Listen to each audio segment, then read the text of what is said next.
नमस्कार दोस्तों, कैसे हैं आप? मैं हूं गौरव और ये है ट्रांसफॉर्मेशंस।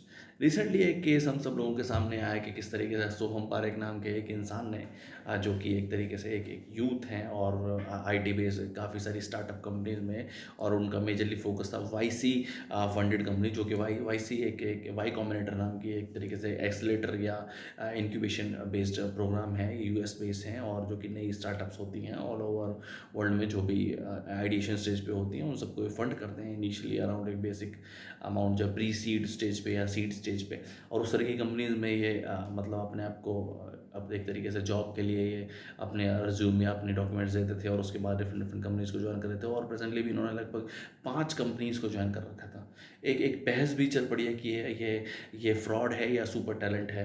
अब अकॉर्डिंग टू मी, मेरे मेरे विचार से एक तरीके से फ्रॉड ही है। अगर आप एक कंपनी में काम कर रहे हैं तो आप उसके लिए ही टोटल डेडिकेशन के साथ काम करेंगे। ऐसा तो नहीं है कि आप उसके साथ साथ और डिफरेंट कंपनीज में काम कर सकते हैं। और अगर और डिफरेंट कंपनीज में आप काम कर भी रहे थे तो डेफिनेटली आपने एक तरीके से fake documents, fake salary slips, fake appointment letters और ये सब कुछ ही बनाए होंगे और उन सबको अपने वहाँ पे जमा कराए होंगे अपने सब डॉक्यूमेंट्स। और उसके बाद उन सब कंपनीज में एक तरीके से उन लोगों ने आप पे विश्वास जता के या आप कैंडिडेचर को ओके करके कि आप उनके लिए एक अच्छा टैलेंट हो सकते हैं, आपको अपॉइंट किया। और किस तरीके से आप और उनका काम भी कर रहे थे और डिफरेंट डिफरेंट कंपनीज का काम भी कर रहे थे। तो एक बार में एक इंसान एक ही कंपनी या एक ही ऑर्गेनाइजेशन के साथ जुड़ के रह सकता है, या वो एक इस तरीके का कोलैबोरेशन भी कर सकता है अगर कंपनीज या वो सब स्टार्टअप्स अब इस चीज़ को अलाउ करें कि आप वर्क फ्रॉम होम कर रहे हैं और कंपनीज के साथ भी आप काम कर सकते हैं। हमें कोई इशू नहीं है, हमारा तो कॉन्ट्रैक्ट बेस्ड काम है, ऐसा है, आप हमारा प्रोजेक्ट कंप्लीट करके दे दीजिए और उसके अलावा आप और कंपनीज का या और प्राइवेट कंपनीज का या और स्टार्टअप्स का प्रोजेक्ट्स भी ले सकते हैं। बट इस तरीके से एक कंपनी में काम करते हुए और डिफरेंट डिफरेंट कंपनीज को भी ज्वाइन करना, 5 डिफरेंट कंपनीज को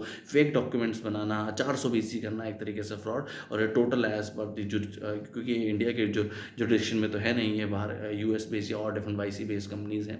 तो अगर इस तरीके से इंडिया में ऐसा हो रहा है तो डेफिनेटली वो सब कंपनीज पुलिस जब में रिपोर्ट करवा सकती हैं, एफआईआर करा सकती हैं कि किस तरीके से हमें झूठे या फेक डॉक्यूमेंट्स दिए गए, या रजिस्ट्रार ऑफ कंपनी में भी इस तरीके से बता सकती हैं। और इस तरीके के लोगों पे डेफिनेटली एक पुलिस की कार्रवाई होनी चाहिए, क्योंकि ये अगर कोई एक इंसान एक कंपनी की बजाय 5 कंपनियों में काम कर रहा है तो अगर वो उस समय काम नहीं कर रहा तो और 4 लोगों को एक नौकरी भी मिल सकती थी, या जिन जिन पोजिशन में वो काम करता है वो डिफरेंट पोजिशन वो अपॉर्चुनिटी मिल सकती थी। और एक तरीके से ये फ्रॉड ही है कि आप एक कंपनी में रहते हुए 5 डिफरेंट कंपनीज के साथ काम कर रहे हैं, उन सबका डेटा ब्रीच कर रहे हैं, इधर से उधर जो कुछ भी कर रहे हैं और जल्दी से कोशिश करने की कोशिश कर रहे हैं। तो ये कोई प्रोसेस नहीं है किसी भी तरीके से करने का। अगर हर कोई इस तरीके से करने लगेगा तो सिस्टम पूरा कोलैप्स कर जाएगा।